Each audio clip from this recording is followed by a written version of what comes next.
यीशु मसीह में प्रिय भाइयों और बहनों, जय यीशु। आज चौथा दिन है। हम पवित्र वचन से पवित्र आत्मा के बारे में सीख रहे हैं। आज प्रभु हमें एक सुंदर वचन सिखाना चाहते हैं। अय्यूब का ग्रंथ अध्याय 33 वाक्य 4। मुझे परमेश्वर के आत्मा ने रचा है, सर्वशक्तिमान परमेश्वर की सांस मुझे जीवन प्रदान करती है। मुझे परमेश्वर की आत्मा ने रचा है, सर्वशक्तिमान परमेश्वर की आत्मा, सर्वशक्तिमान परमेश्वर की सांस मुझे जीवन प्रदान करती है। कितना सुंदर वचन है। उत्पत्ति के ग्रंथ अध्याय 2 के 7वां वाक्य में हम देखते हैं, प्रभु परमेश्वर उनके नाधुनों में सांस फूंकते हैं और इस प्रकार उन्हें जीवन मिलता है। निकोदेमुस को प्रभु यीशु इसी प्रकार आत्मा के विषय में बात करते हुए यूहन्ना की सुसमाचार अध्याय 3 के 8वां वाक्य में बताते हैं, वायु जिधर जाती है उधर बहती है। आत्मा का इब्रानी भाषा में जो शब्द है वो है रूह। रूह का मतलब श्वास, वायु, तूफान इत्यादि है। वही आत्मा को हम सभी मनुष्य प्राणियों को प्रदान किया गया है। और इतना ही नहीं, अपने चुने हुए लोगों को प्रभु यीशु फिर से वही आत्मा को, वही श्वास को प्रदान करता है। यूहन्ना के सुसमाचार अध्याय 20 के 22वां वाक्य में हम पढ़ते हैं कि यीशु मसीह अपने चेलों के ऊपर श्वास फूंकता है और कहता है, पवित्र आत्मा को ग्रहण करो। मेरे प्रिय भाई और बहनों, आज हम इस सुंदर पवित्र वचन के द्वारा पवित्र आत्मा के नाम के बारे में सीखा है। पवित्र आत्मा के बारे में यीशु मसीह कौन सा नाम का उपयोग किया है हम देख सकते हैं। यूहन्ना के सुसमाचार अध्याय 15 के 26 में, 16 के 7 में और 14 के 16 में यीशु मसीह उस पवित्र आत्मा को सहायक बोल के बुलाता है।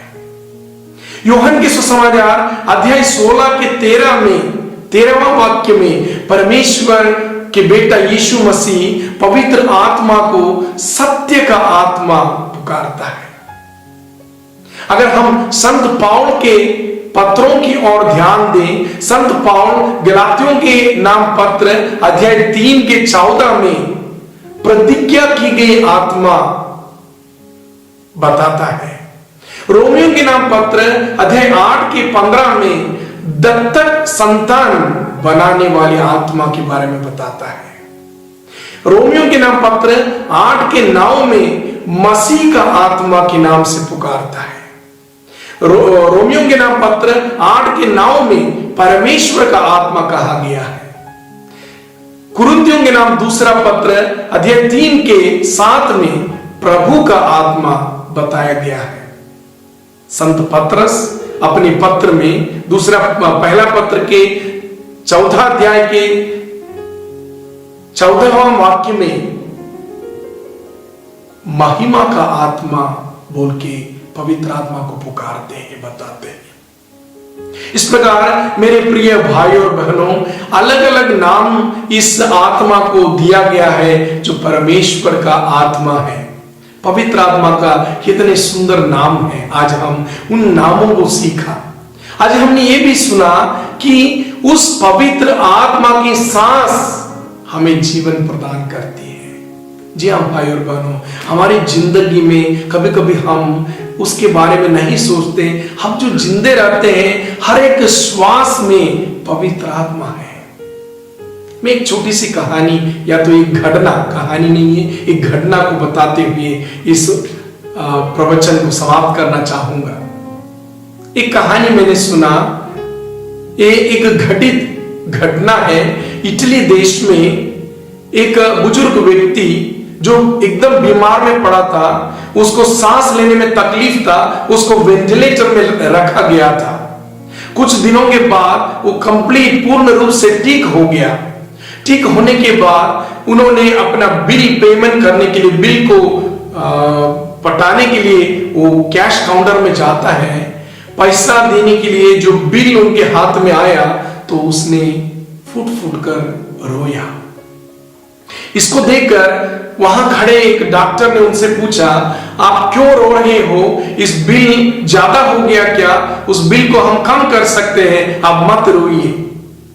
तो उसने कहा, ये बिल तो मैं आसानी से भरूंगा, लेकिन मैंने उस बात के बारे में सोचा कि मेरे परमेश्वर मेरे को हर पल सांस लेने में मेरा मदद करता है, मेरे को बिल्कुल मुफ्त में श्वास प्रदान करता है। 3-4 दिन वेंटिलेटर में रहे, उतना दिन मुझे श्वास लेने में जो तकलीफ था उसको सही करने के लिए इतना पैसा मैं भर रहा हूं, तो जिंदगी भर जो परमेश्वर मुझे श्वास प्रदान करता है उसको मैं कैसे कीमत चुका पाऊंगा। मेरे प्रिय भाई और बहनों, हर श्वास में पवित्र आत्मा हमारे साथ में है, हमारे जीवन में है। पवित्र आत्मा जीवन दाता है। उनके नामों के बारे में हमने सुना और वही पवित्र आत्मा को पुकार कर हम हर श्वास में प्रार्थना करेंगे। जय यीशु।